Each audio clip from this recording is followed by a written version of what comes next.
Did you know that different dog breeds have different shaped and sized brains? I'm Dr. Laurie McCauley from Optimum Pet Vitality, and I'm going to share with you a study that looked at this. Really, really cool information. So why do we care? Well, we can actually use laser to treat the brain and in different areas for different things. We can use it to treat OCD, not osteochondrosis dissecans, but obsessive compulsive disorder. Think about dogs with lick granulomas, right? Or the dog who's like, "Whoa, there's a fly," or, "Oh my gosh, the ceiling fan is moving. I have to maintain it. I have to herd it," right? Border collie. We can use it for anxiety and depression. There's great studies looking at humans that as little as one treatment had a significant effect on anxiety and depression in humans with chronic problems. We can use it for dogs with aggression.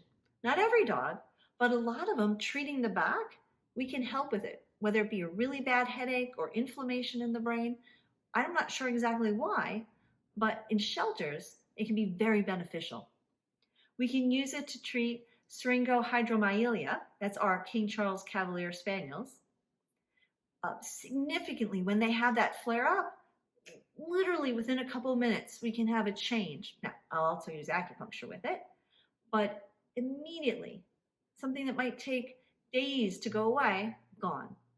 You can also use it in strokes. Again, great research in humans that have had strokes, whether it be on the same side, the opposite side, or both sides, which had the best results, much better improvement after laser treatment.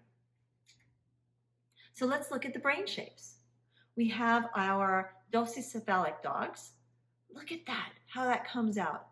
We have our mesocephalic dogs, not as much, so this is the front of the brain. And then we have our brachiocephalic dogs, which don't have that protrusion, right? And the shape and the placement of the brain is actually different in the skull.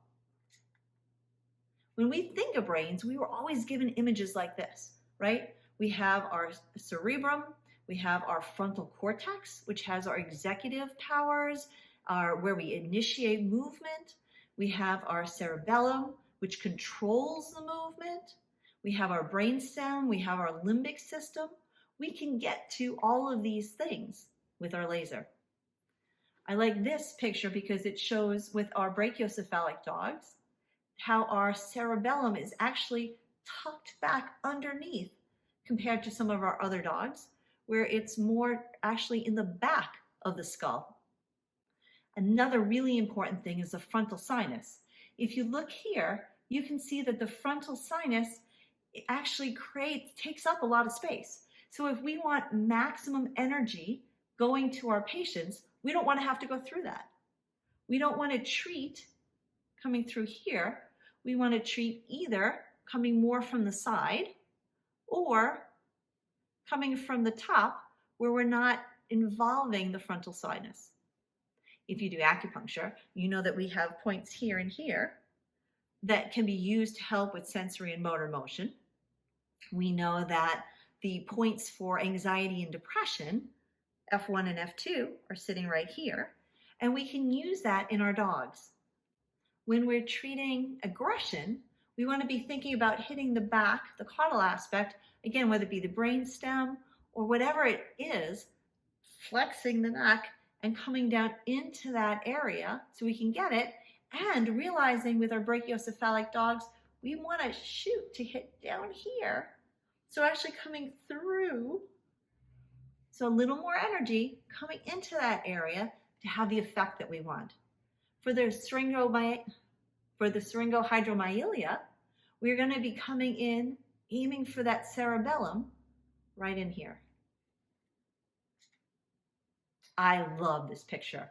So there's a whole bunch of different breeds, and we want to know things that not only about the shape of the skull or the shape of the brain, but think about one of the things that we've looked at, the general we, is that the more sulcuses, the more texture to the brain, the more intelligence, the more they've used the brain. I love this comparison where we look at the wolf versus another breed, and the wolf has all these sulcuses and this great texture, and some of our other breeds not so much. All right. I'm Dr. Laurie McCauley with Optimum Pet Vitality. I hope you learned something. I hope you had fun. I hope you start using your laser for more things, and I'll see you next time.